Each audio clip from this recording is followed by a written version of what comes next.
Hey there, Michael here. A couple announcements. First, episode 60 of Where We Go Next will be coming out next Tuesday, September 6th. I'll be speaking with writer Steve Hendricks about his new book, The Oldest Cure in the World: Adventures in the Art and Science of Fasting. It's a deep dive on the topic, and you're absolutely going to learn something new. I certainly did. Second, I have a few questions for you. Like, what's your price to feel uncomfortably full after every meal, regardless of how much you ate? Or, what's your price to never wear any footwear again, except for rollerblades? Or, what's your price to live in and never, ever leave the state of Idaho? Now, you may be wondering why I'm posing these ridiculous questions, and honestly, you're right to wonder. It's because this week I'm taking a break from my hosting duties here at Where We Go Next, and instead I'm a guest on a fun, frivolous, fantastically inventive podcast called Human Values. Each week, Lindsay and Aaron, who host the show, along with a special guest, quote, audit life's greatest hypotheticals, stick an MSRP on self-worth, and celebrate capitalism's unbridled potential, end quote. My episode goes live today. And if you want to check it out, there's a link you can follow in the show notes, or simply search for Human Values in your podcast player.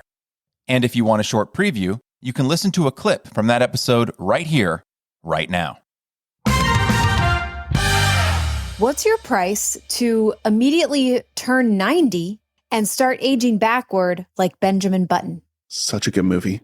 Have you seen the movie Benjamin Button? I have. And if I were aging backwards like Benjamin Button, hypothetically, would I age backwards and age and look like Brad Pitt in this scenario? Because that could probably bring the price down a little bit. So I think the rule is that Mummy Cash hands you the money and her Cajun curse kicks in and you turn 90 years old, and now you can start going backwards. I think you're going to look like yourself at 90. You don't look like Brad Pitt. I'm sorry. So I'll just look like a very, very old version of myself. I see. This is by far the most expensive one for me because the amount of inconvenience would be so high. I mean, it's like astronomically high amounts of inconvenience because like automatically, okay, if I'm 90, Mummy Cash hands me the money. I instantly turn 90. The weight of the cash breaks every bone in my hand because I'm 90.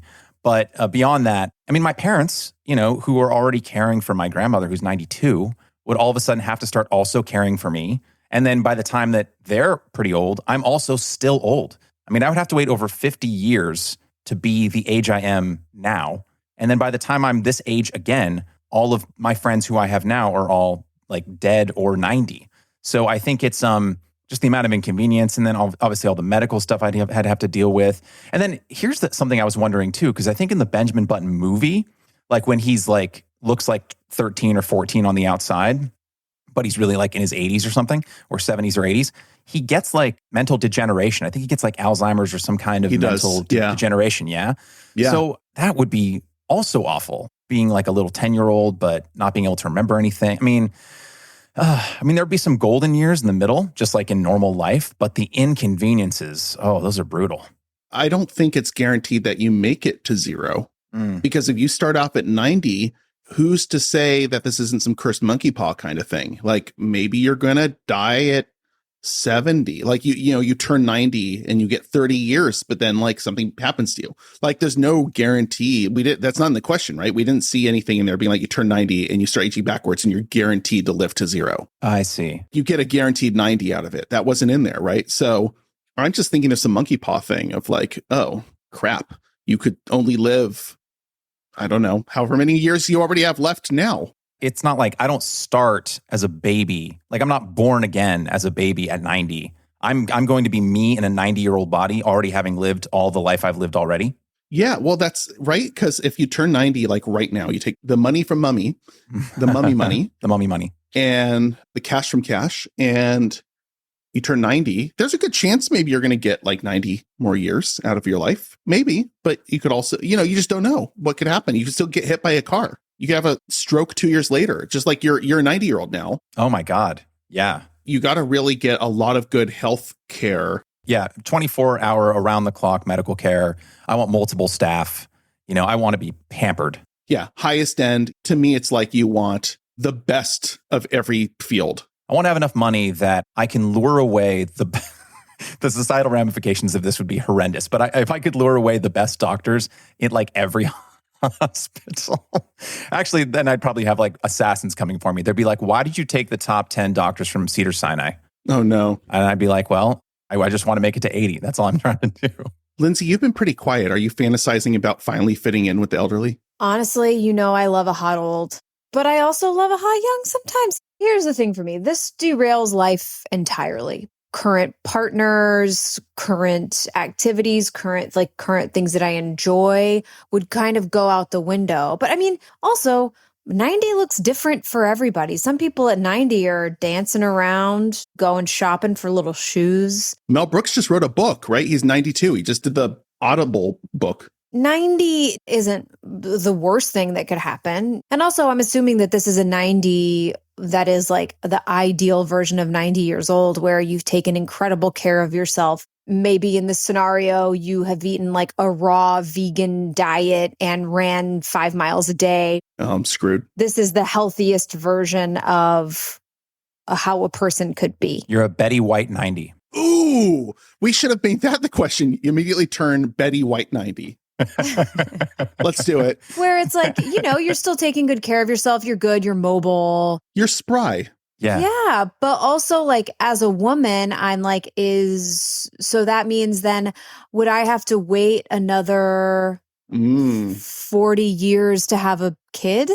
And if so, then what time, like, what does that look like? That is a real wrench to throw into the situation. And I'm saying that as a person that I'm not sure if having children is in my future or not. I just don't know. But it's something to consider. 100%. You would get to enjoy the grace of reverse menopause. Ooh, I mean, yeah, it's going to happen at some point regardless, right? Right. That would be you turn 90 and you get to look forward to it being in reverse. Yeah, then you have like, you're living your best menopause life, and then suddenly you have to like go through basically like a version of puberty kind of again. Wowza. Yeah. It's going to be one of those moments where it's like somewhere in like the 40 to 50 years from now range, you're just going to be going about your life and you're going to be like, when was the last time I had a hot flash? And then you're going to be like, wait a second. Then you go to the doctors and you're like, hey, your menopause is over. You have reversed out of it. Yeah, weird. And that's when you get to go to people or your partner and be like, hey, I'm technically 70. I can get started now. I can get started. Let's have some kids. I'm 70 years old. Yeah. It just seems really messy.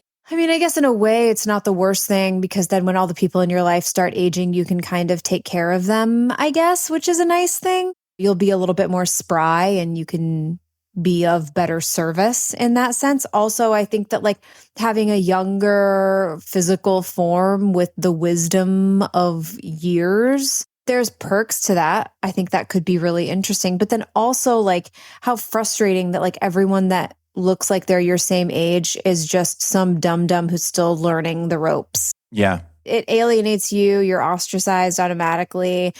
It derails the course of your life. This is such a huge, overwhelming life overhaul. It seems not good. If I were turned into a 90-year-old Betty White, my amount might be a little less because that would be fun. But I agree with you. It would seem more like a curse than like it's very monkey's paw. It's like, all right, I guess this is happening to me now. It's super cursy. Yeah. Yeah. I wouldn't put it above mummy money to do something like that. Yeah. It's a high one for me because it basically says like the life you had planned for yourself is now totally different. It's derailed. We might as well get a weed sponsor for today's episode because we are going to get high. Yeah, and we're really getting into the weeds of this question. Hey, Michael, I just want you to know I love a pity laugh. So thank you. I'm going to say $450 million. I think that's reasonable. I'm going Billy. One Billy. You're a Billy goat? I'm Billy Goatin. I think mine would be, right around there. I was hovering around 1.5, probably 1.5 Billy Goats. Wow.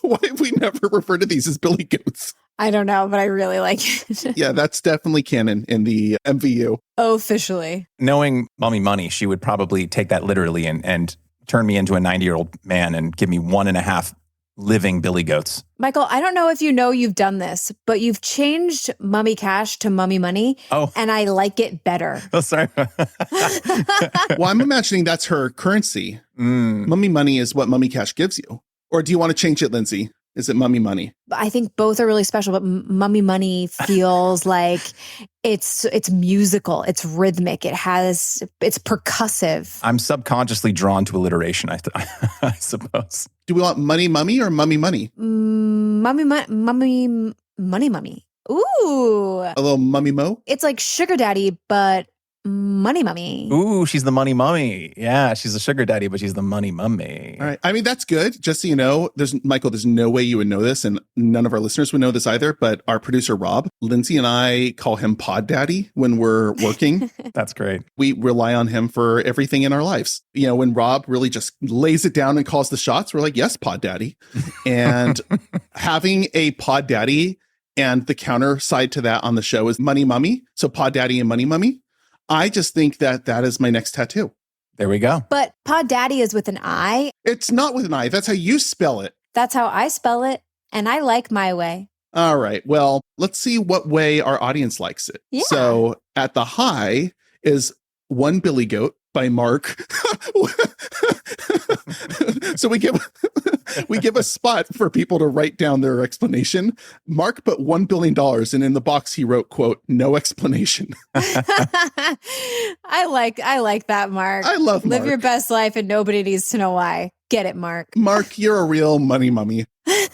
Ooh, this is interesting. I don't know if I've ever seen a low this high. The low is $400,000. Wow. Yeah, this sounds not fun. Yeah, that's a steal. I mean, that is $400,000. Yeah, I'm like, what, dude? I want to sit that person down, and I want to have like a self-worth talk. Like $400,000 with inflation, I mean, that money's going to evaporate. Yeah. I mean, I will say some people have like an old fetish where maybe like the thought of being old is like maybe it's someone that like wants to spend their like mentally very like spry years as an old. You know, it could be the same person who wanted to spend a year like writing an Elvish book for fans. Maybe they would just take all that time when they're old, you know, like take that 20 years between 90 and 70 and just really focus on that Elvish book. 30% of our audience said they would never do this. 65% of our audience put $4 million or more. Yep. And finally, we're going to stop at Kim. Presumably this is Kim Kardashian, our most famous listener. I like to imagine it's my sister, Kim. Hi, Kim. Kimmy, baby. Kim put 800 milskis and said, quote, so you just feel better and better every day, and you totally rock your 20s with wisdom and self-awareness of your own hotness. Ooh. I'd want a lot of money to live a full life and pay for caregivers when I'm old and a baby. Kim's got it figured out. Pretty good logic, honestly, to be like wise and like with a young hot body. Could be fun. Kim knows that at some point she will come back with perspective and have game. Speaking of game, Lindsay, can you grab a little controller and stick it to the man with some hot takes on some hot words? I can, and it sounds a little something like this. What's your price to spend 1 year trapped in a zombie apocalypse video game like The Last of Us? You'll have infinite lives and can escape early if you finish the main campaign.